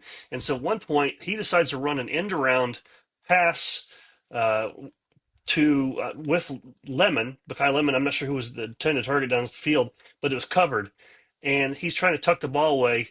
Notre Dame knocks it out, fumbles the ball to get Notre Dame giving the ball at midfield. This is the Right. late third, fourth quarter, and that was just like that's it. And there was another play. It's like fourth and inches, literally inches, not like hyperbole in inches. It was like a few inches. And Riley calls a play action rollout to the tight end, a one man route, and it was completely double, triple covered. And Maeva had nowhere to go with the ball. Rather than slam into the line of scrimmage and try to get a first down that way, they decided to go play action. Sound familiar? Yep. And just totally blow it. And Notre Dame stops them. It's just like that's Lincoln Riley's going Lincoln Riley. Like you can't play Wink Martindale every weekend. You have to, you know, prepare a little better. You got to, make sure you're not calling the wrong plays when it's pouring rain out. Um, it, I don't know. It's just SC is who they are. Like if you're an SC fan, this is who you are. This is if you have to decide if you're comfortable with Lincoln Riley being your coach forever, because this is it. It's what it looks like, right? It's what it looks like at Oklahoma. It's what it looks like at USC. You're going to have a defense that gives up 34 points to Right. kind of a mediocre passing team for Notre Dame. They could run the ball obviously well. They had 300 yards rushing. But this is who USC is. Gangbusters at home, badasses at home. When you go on the road, they're baby shit soft. And this is another example of that. I think that if you could get all the coaches together in D1 and put them in a room, and the one thing I would tell them is just because the other team knows you're going to do it doesn't mean you don't do it. They can stop it. Right. Yeah, right. Yeah, they Notre Dame lined up knowing that probably in their head or thinking in their head they're going to run the ball right here. Everyone in the stadium's like, well, they're going to run the ball right here on Right. this fourth and inches. Everything says run the ball. Go if I can't go get a few inches or go get a yard, I don't deserve to win this football game anyway. So, and that's what I tell my Mm-mm. offensive line: go get me a yard because if you guys can't get me a yard, then Right. we don't need to win anyway. And Let's go home. yeah, Let's go home. and as a fan of the team, it's especially I'm a Tennessee fan. If they would have, if they line up to go for it on a fourth and one and they don't get it, it sucks. But I would rather that than fake that roll out, no one to throw it to. You just get cute, you outsmart yourself because you don't give yourself a chance to get that first down. Whereas Right. if you run that ball right down their throat, if you don't get it, well, shit, you don't deserve it then. But Yeah. Right. it's Exactly. maddening watching coaches like we say, Delaney. They're what PE teachers. That's what they are. They're PE teachers that Absolutely. played football Right. and they lucked into million Right. dollar jobs where they get paid $50 million to get fired. Name another profession that does that. Right. They're not geniuses. No, nothing. No, you can't do that if you're a top scientist in the world. You know, you're not getting that kind of money or anything like that. You're curing cancer. You're not getting that kind of money. It's just, it's remarkable because if you call that play and it's a run play and it's a belly or a dive or whatever we want to run there and it gets stuffed, then that's probably because a couple things. One, the nose tackle made an incredible play, or your right guard just didn't pull. He was just late getting off the ball. That's that sucks, but like it's at least that's the right Right. call though, right? This is Yes. they're not the right call to do that. Like this is you got too cute as you said, and this is the consequence of this happening. Maybe if you do it again next time and you get it, that's fine. But you're not playing um, Portland State or whatever it is, you can get away with that. This is on the road in South Bend when it's pouring, Right. and this is a bad call if it's in sunny Southern California at 3 in the afternoon. I just I think it's awful, I awful. think most sensible fans of their teams are a-okay not getting a first down if you run the play call that should be run, which is a tush push or Right, a dive or something like that too, right. or the QB's whatever, shotgun QB sneak it, push QB power. If you get stopped, I think most sensible fans look at that and be like, "Damn, we didn't get it. Son of a bitch, stupid line." Yep, You would never second guess right, the play call. You'd be like, "Well, you just got blown up the line of scrimmage, or they made a good play, or you can't get any push because your line sucks, or right. whatever the case is." There's 100 reasons why you may not get it, but the right play call or the wrong play call rather wouldn't be one of those reasons. It wouldn't be. You wouldn't Mm-mm. second guess play call at all. You'd be like, yeah, Nope. we just did lined up, just didn't get it. And when you're the coach, you can own that. You're at the podium. Listen, we called the dive. You know, their their defensive end made a good play, got to stop. We got to be sure we get that blocked up better next time. And everyone's going Yeah, to be fine with that. That's okay, but you can't justify that. absolutely. No, you cannot. Absolutely not. Nope. And they got to live with that because this is not the first time, nor will it be the last time that you see something like this happen. Nope. Especially when USC goes on the road, like they went to Illinois. They're a more talented team than Illinois. They have NFL quarterback, wide receivers, and they just couldn't put away. They couldn't put away an Illinois team that's a solid, good team. Um, so they're. I mean, most teams are struggle a little bit on the road, but like Lincoln Riley struggles on the road, and they can't rely on the defense to do anything by and large. So you get those two things in combination. That's I know that going to feeling. look at like a lot of 8-4 seasons. Yeah, right. Yeah, same, absolutely. So Utah travels to BYU. It's the Mormon Bowl, I guess. Of course, BYU has a quarterback who wears number 47. And his name's like what, Bear Buckmeyer. Ugh, Like of it seems course. like a name that's an auto-generated name from like the college football video game. It seems like a name that Key and Um, Peele would come up with in one of their skits. yes, right, exactly. It's just perfect, right? And so they take care of business. BYU wins 24-21. Um, Not too much to say there. Utah still played pretty well. I mean, they're a football team that's lost to BYU and Texas Tech, Utah that Right. is, and that the Texas Tech game got away from them a little bit, but late in that third, fourth quarter. But they were in that game most of the time, and they were in this game a good chunk of the time too. So um, that's a tough loss for obviously because it's a big rivalry game too. But Utah's they didn't have any margin for error to No. want to make a run at any sort of playoff opportunity, and that sort of shuts them out. Whereas BYU is just the most quiet 7-0 team you ever seen in your life. Yeah, it's I don't, BYU or maybe. Texas A&M, one of the two that no one talks about. Hmm. No one even mentions them. Right. BYU maybe more so because they're way out west. No.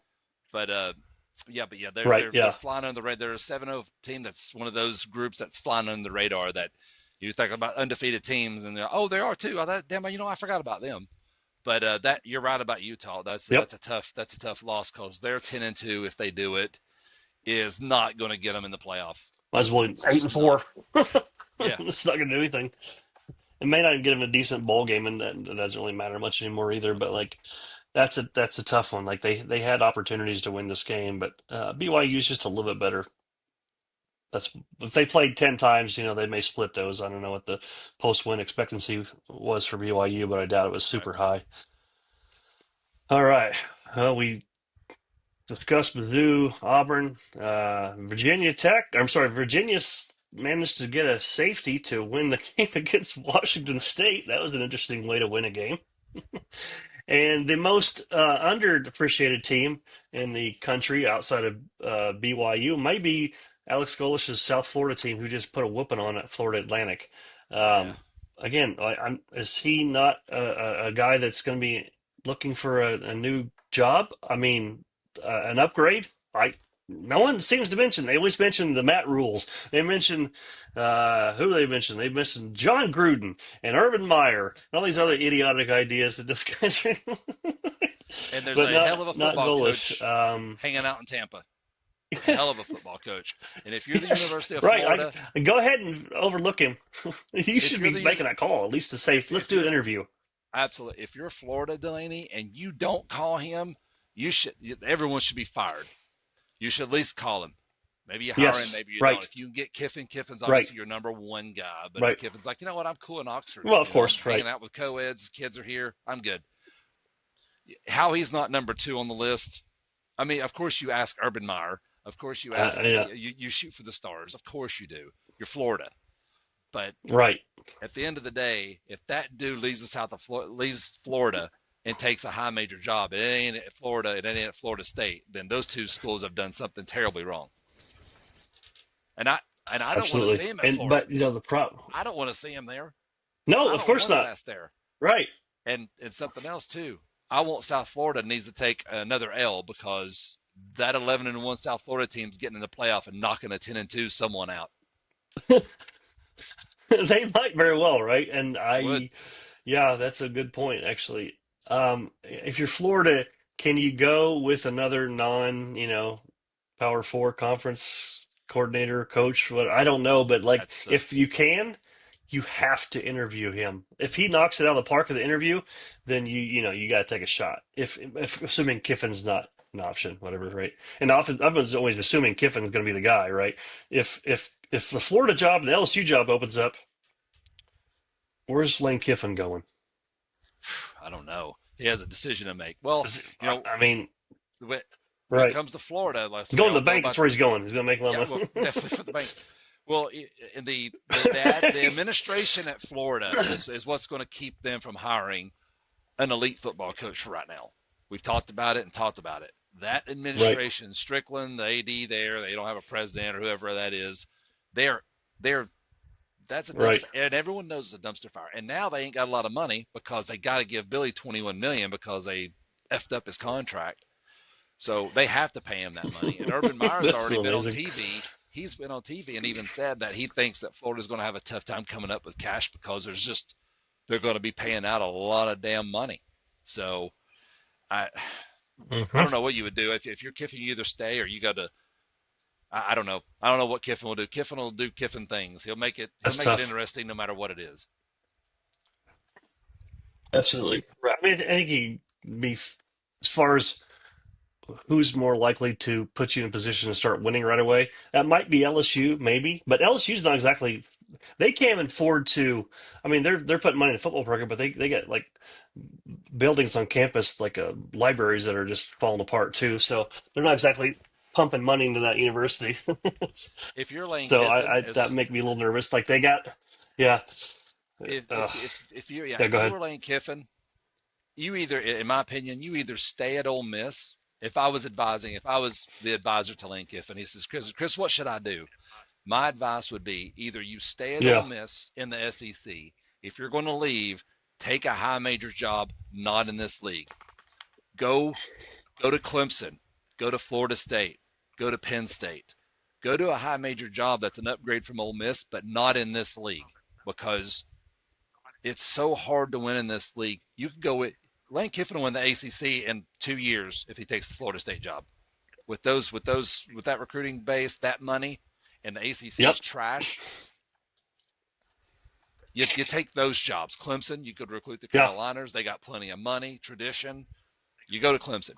If you either stay at Ole Miss in the SEC or you take a high major outside the conference. That's the two moves. yeah. Uh, get paid. Because Ole Miss is gonna do what they can to keep him there, but like they're gonna fall short because that's reality. Like there's just I just don't see them coming up with that and the ability to do all the NIL they want to continue and sustain that, right? Is that sustainable? Do it for a couple of years, fine, but can you do that for 5, 10 years? I don't, that's gonna be hard to do unless you have a big budget. Um, talk about this. Oh, good thing we didn't talk about Memphis because they just choked and lost to UAB, by the way. So that was a nice a nice L for them. I was hoping they Cincinnati would be the rolls one to over beat the South one of Florida. the most hapless teams in the country. Yeah. Yeah, right, exactly. That ain't likely, I guess. It's certainly less likely now. So, any other games you want to discuss that we didn't touch on? No, I mean, we pretty much hit the ones. I mean, it was a big weekend, great Yeah, weekend of college football.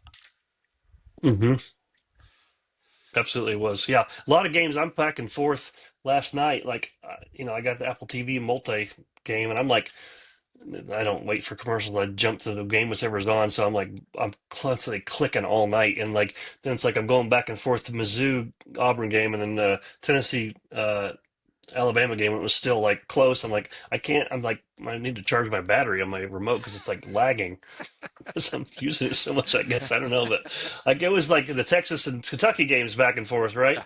And then tennis or Penn State and Iowa was is a couple hapless teams, but like it was an interesting game late there too. Oh, by the way, I don't you didn't see that game, but Iowa tried to kick a 65-yard field goal at the end of the first half. Okay. Penn State blocked it, and you've never seen a more fortuitous bounce in your life than the Penn State safety, I think he is, came around. He's just waiting because he can't block it. He's waiting there. The ball's blocked. It goes past the kicker over his head, blocked so hard, and the Penn State player runs. It bounces right to him, and he cradles it and runs, whatever it was, 45 yards for a touchdown at the end at the buzzer. Yeah. That was like 2 seconds left, 3 seconds left in the first half. So Penn State goes up 14 to, I guess it was 13. 65-yard field goal. That's an ask. That's an ask, and That's asking well, of it an ended up being NFL okay kicker. because Iowa ended up winning that game. But yeah, so yes, it is right. I was like, what is? Because I have it on. I have it on my phone. I'm watching my phone because I got TV and phone. I'm like, what is this? Why is he lining up so far? Are they really going to kick this? And so I blow it up and I'm like watching. I'm like, are you kidding me? This is the, jeez, that's the most Iowa thing you've ever seen happen Yep. in Iowa City. Usually it's in Iowa's favor. This time it was in Penn State's favor, but because it's in Iowa City, it still counts as an Iowa like play. So An yeah, NFL Penn State was kicker, lucky to even be in that game. Frankly, that an NFL kicker would have trouble making that with no one trying to block it in Denver. Like yes, that's a hard yes, kick right, no matter what. That's a hard kick on the moon, and there ain't yeah, even hardly any gravity there, and that's a long time right, away. right. That's a good point, right? Right. Yeah, I know Kirk Ferentz he's conservative, but my goodness, Kirk, settle down, Beavis.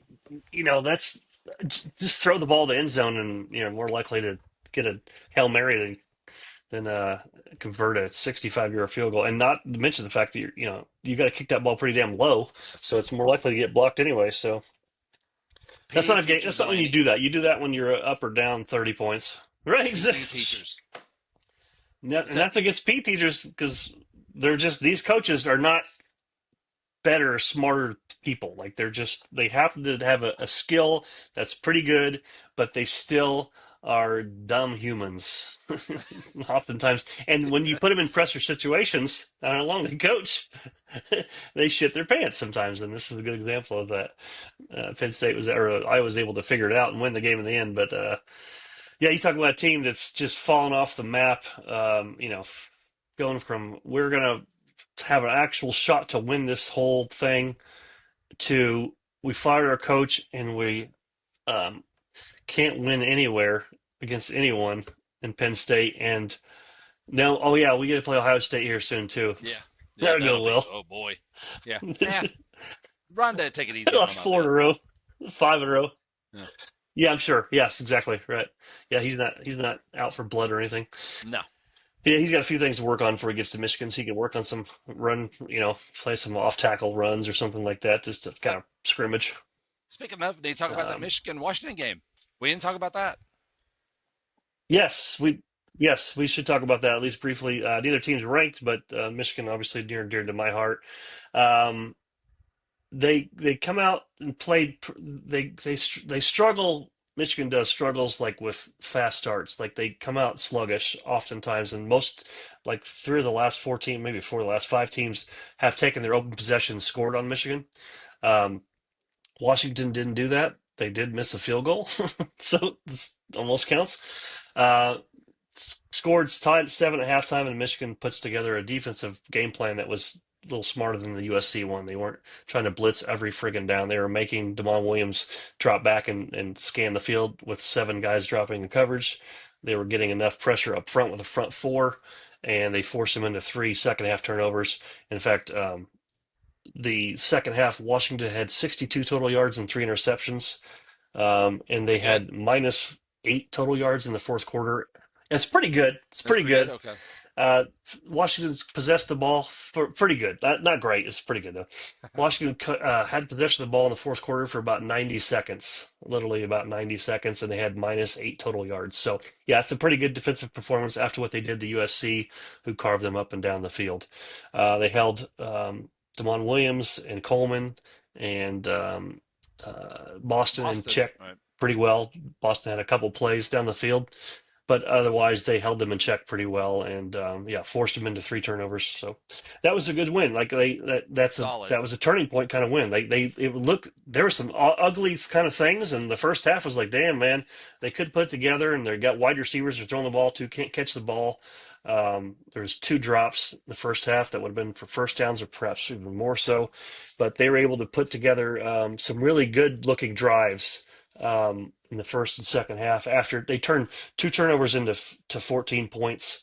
And that was the difference in the game. The last turnover they kicked turned into a field goal, so they turned all their turnovers into points. And when you can do that, that's going to help you win the game. And they took That's care of going the to win. I ball seen themselves, Underwood was like ran the 20, ball pretty well 21 of too. So 24, yep, something like that. I mean, he played. Looks like he played pretty well. Had yes, 200 something yards, he and was great. so He yeah, made he another leap. Yep.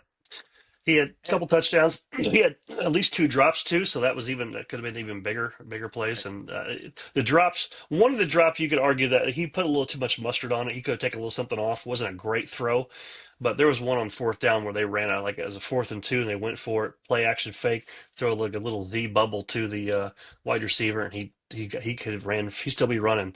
He dropped the ball. That's the kid that's been dropping the ball. He's tied with Ryan Williams and Nitro Tuggle for the most drops in college football. That's some pretty good company, I guess. But he doesn't catch the ball like Ryan Williams did against or right. Tennessee yesterday, did he? Of course not. And speaking of drops, we are second to last in the country in drops, only behind App State, just ahead, I guess, of App State. State. I heard that a fact. Yes, right. Average 135th four out of drops a game. 136. Yeah. That's not good. So don't talk Right. to me, Delaney, And about drops. that's tough, man. Right. Yeah. Hey, even your stud Brazel's not immune to it anymore. Still, Nope. like, yeah. All right. But Well, that that's Michigan, that. We the have Michigan, the Michigan yeah. schedule. You guys, you guys should be a-okay. Get everything ironed out. Get Underwood really going to that Ohio State game, man. You could very well roll in that game Yes. 9-1. That could that could Uh, that could very well happen two, at nine this to point. two, 9-2. Yeah, 9-2. 9-2, yeah, Yeah. 9-2. Sorry. So they have Michigan State this weekend on the road. That's, Michigan State's struggling, but it's a rivalry, who knows. Then they play Purdue, Northwestern, Maryland before they get to Ohio State. So yes, the path is pretty clear. If they can play complementary football and take care of the ball and continue to grow and let Underwood cook, and the defense is, playing within themselves and actually making open field tackles, that's crazy. They could sit there coming to the Ohio State game at 9-2, and who knows, like that's a home game too, right? So Yep. that's stranger things have happened, right? Yeah. After last year when they somehow managed to win without the forward pass, Right. that nothing's impossible. No, and it wouldn't surprise me at all to see Michigan win that game. They come in 9-2, and Right. Underwood plays really good and gets better and better, and he's playing at a really good level, really high level going into that Ohio State game. Wouldn't shock with the 5 years in a row. Just wouldn't shock me. That with for whatever reason, it's Ohio State's better. They're a better football team. They have a better roster. That Absolutely. everything, but just whatever reason, They play Michigan. Something happens. Weird stuff It's happens. weird. That's I've right. never thought I'd say that in my life. Right. 2019. All right, so now we got to get to the part where it's hell if we know is pretty apparent, and that is well, that would be our picks. And how do we do? Yeah. Great, Well, probably right. yeah, not really. No, no. So we're No, gonna do oh first really? here. Oh, Yeah, huh. yeah. I know this surprises you. So what I'll do first here is, if you remember in the last preview show, we did. I had like 3 pages of games. We picked the winner, we picked the over under, Hmm. and we picked against the spread. Okay. I didn't realize Yep. that was 47 separate picks.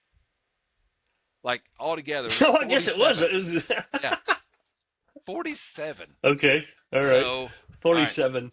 Wow. 47 picks. You went 21 and 26. I went 22 and 25. So, All right, we're equal, buddy. yeah, and not on the right side, right? We would have lost money. No, no. Speaking of losing money, all right, so what we're doing Mm. here is the SEC is a roughly 70% winning percentage on the home field over the last 5 years. That's the math. Just who's going to win the game, not against the spread, nothing like that. Just Straight up. who's Yep. going to win the game on the field. That's all we're betting on over the last 5 years. And I did include Texas and Oklahoma, even though they've only been in the league for a couple of years, but still, I included them. Okay. So far coming into this weekend, we were 28-9, clocked in at 75.1%, 75.1 winning percentage. We come in with $168.11. Now we started this whole thing with $147, so we were up. Okay. This past weekend, we go 4-4. Vandy beats LSU, Georgia beats Ole Miss, Florida beats Mississippi State, Bama beats UT. All the home favorites won. We lost South Carolina OU, Arkansas A&M, Kentucky Texas, Auburn Mizzou. Every single home team dog lost. So every favorite at home won. The worst case, and we talked about the games. Texas Kentucky's right there. Arkansas Texas A&M's right there. Yes. Yeah. Auburn Missouri is right there. One of those Glory, three right there. makes you 5-3, and we've had a hell of a weekend. That's how close college football Yeah. is and how close these gambling picks are. So, with that being said, we are now 32-13, 71.1% winning percentage is what that equates to. So the odds are, the math is just, dead we're nuts week 8 on. or whatever. Yeah, dead nuts on. It's crazy. The down part is, and if you watch us, we talked about it. The money is what the problem is, because we need underdogs to hold up their end of the deal to make any money at this deal. This weekend's a perfect example. We came in $168.11. Every home team favorite won. Every dog lost. So, as it stands now, we lost $47.92. We have $120.19 left in the bank. So we're minus four, yeah. So we're minus $26.81 for the year now, from the 147 down. So that's Yep, right. why no one makes hay doing this. This is what we're figuring out, right? Delaney knew this. And Yes. we kind of alluded to it earlier, because we were going up and we were going down and we were going up and we This were is going down. science. Yes. Yeah. Well, if old Chris here in East Tennessee knew these winning percentages, so does the people that build a city in the desert. They know it too. But the people in the city in the Right. desert also know. What we're finding out and relaying to the people is you can't make money doing that, because the favorites, when you win money off the favorites, don't offset the losses when the underdogs lose. So I bet 21 Right. a game this past weekend, $21 a game. So 20, 40, 60, 80, that's $84 we lost on all the dogs losing at home. So you didn't make $84 off all the favorites winning. You lost $47.92. So you basically just under halved it, basically. So it's not. I think we're probably going to end up either a couple dollars short of the 147, or maybe a couple dollars over the 147, depending on Yeah. the last few weeks here and how home teams win and underdogs and how that Right. happens. So I've already looked at next week's schedule. Of course, we'll go over that in our preview show. A lot of underdogs at home. So That look we- good? we Great. could, but it's fun as shit, right? It's just $147. Yes. I'm gonna do the same thing next year. I've already decided. I'm already doing the same thing next year because Right. it's so much fun watching the games and having money. Not in my wildest dreams, I think I would sit down and watch Kentucky and Texas play football and be pulling my ass off for Kentucky to pull out that game. Like, just be, come on, Right. Yeah. kick the field goal, Sips. What are you doing? And Yeah. just yelling at the TV over two teams that I don't give two shits about. So, Right. that's- You don't like one of them in particular. no, right. And we go up there next week. But Yeah. but yeah, 4-4, 50% Yeah. winning percentage. You don't need to be a mathematizer to know that's not good. That doesn't make money, especially when all the Mm-mm. favorites win and all the dogs lose. So that's where we are. We'll tee it up here later in the week and give you the picks for next week and see what happens. That's it. Yep. That's it. Well, maybe we need to hit eventually. Like as you said, the money's we're winning $1 or $2 here and there, but we're losing $24 at the same time. So, Right. but no, the it's problem. fun. It's a fun little game that we're doing. So, all right. Well, that concludes this episode of Hell If We Know podcast. We're going to come to you in a day or so with our preview for the upcoming games this weekend. Was this week 8? Week 9, I guess it is? 9. Yeah, it must be 9. Week Flying 9, yeah. Flying by. Football season, it's almost November. Then it's like, all right, football season's over. It's November. That's it. Yeah. Right. Well, now it's a little longer because we had the playoffs. So just a little... Right. And when college basketball tips off, it signals the end of college football. Yes, it does, right. You know what also said within the college football? If you're Florida State and you lost the last 3-4 weeks in a row, that's it. Our signal's like, how's our basketball program looks like? I'm sitting How's here the swimming bummed team? out. I lost to Bammer. We're 5-2, which Yeah. is every Tennessee fan started the year. If you just started the year saying, hey, you guys are going to be 10-2, 9-3, putt shot the playoff there late in the year, everyone takes it. But then you actually lose the games during the year, and you're like, damn, especially the Georgia game. That's what really hurts. Because you should have. Well, that's the problem because you had that one. Yes. You won. Exactly You did everything but win it. So that's You did the everything hard right. part. Right. And so, but then I sit back and I think about things and I put things in perspective. And I think, man, I could be an FSU fan. I could be an LSU fan. I could be a Penn State You could be a fan. Florida fan. I could be a Florida fan. I could be a Clemson Yes. fan. There's a lot of Yes. teams I could be. I could be a USC. There's a lot of them that I could Yes. be fans of that I should be way worse Yes, off right. than being a Tennessee fan right now. So, in Yes, the grand right. scheme of it, it ain't a bad deal. No, not at all. So, all right, folks, that's it for this week. We'll talk to you soon. That's Chris. I'm Brian. Hell If We Know podcast. See you in a few days.